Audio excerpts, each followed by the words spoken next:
11R, and we have this 1938 Moto Guzzi GTV. It's a 500cc single-cylinder air-cooled motor. I did a ride video on it yesterday and a cold start on it. The thing rides and starts really nicely.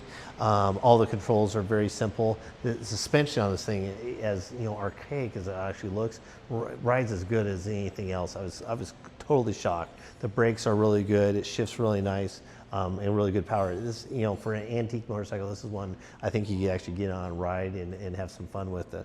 Come on over to this side. So these things were called the baloney slicer. If anybody's following Moto Guzzi, it's because it has this giant chrome flywheel on it here, and it spins around. And it's nice and smooth, so your leg's not getting caught on or anything weird like that. But this is called the baloney slicer.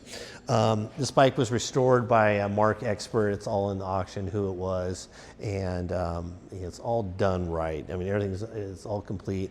And it's the Bitubo is because it has the twin exhaust with the fishtails on it, which is really a nice option on these bikes, which is really cool.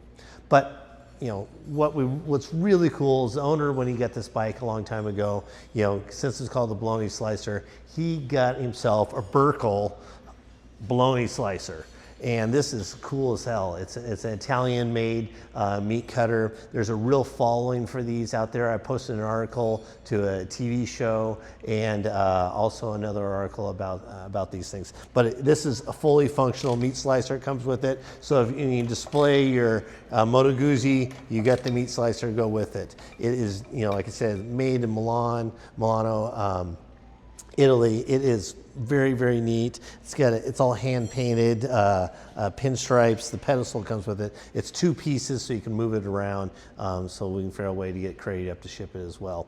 But it's a package about as cool as you can get if you have in your man cave and you want to talk about cool antique stuff or make yourself a sandwich. Thank you.